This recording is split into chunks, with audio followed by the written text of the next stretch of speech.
హరీష్ రావుతో తనకు ఎలాంటి విభేదాలు లేవన్నారు కేటీఆర్. అన్ని విషయాల్లో ఇద్దరికి క్లారిటీ ఉందని చెప్పారు. పార్టీలో వారసత్వ పోరు లేదని, తమ ఇద్దరికంటే కేసీఆర్ ఆరోగ్యంగా ఉన్నారని వెల్లడించారు.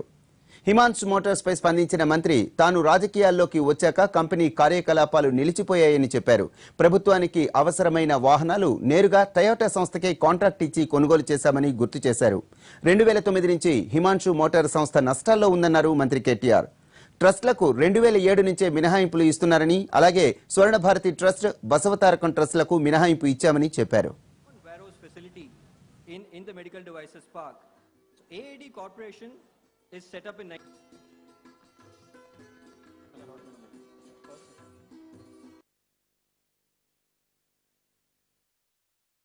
ప్రభుత్వానికి వ్యతిరేకంగానో లేదో దళితుల మీద దాడని అయితే బయట నాయకులు మాట్లాడుతున్నారో వారెవరు కూడా మాట్లాడలేదు.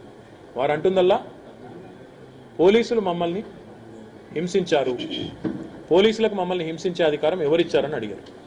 ఆ విషయంలో నేను వారికి చెప్పింది కూడా డిఐజీ గారి స్థాయిలో ఒక విచారణ జరుగుతూ ఉంది, విచారణ ప్రారంభమైంది. బాధ్యులు ఎవరని తేలినా తప్పకుండా చర్యలు తీసుకుంటామని చెప్పి డిఐజీ విచారణ ఆధారంగా తీసుకుంటామని చెప్పి వారికి చెప్పి రావడం జరిగింది.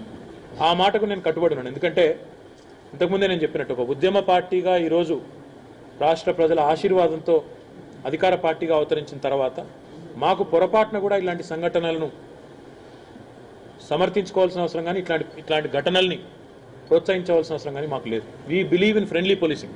కానీ ఈ రకంగా ఎవరు చేసినా బాధితులు ఏదైతే ఆరోపిస్తూ ఉన్నారో దానికి వారు చెప్పింది, వారు గాయాలు కూడా చూపెట్టారు.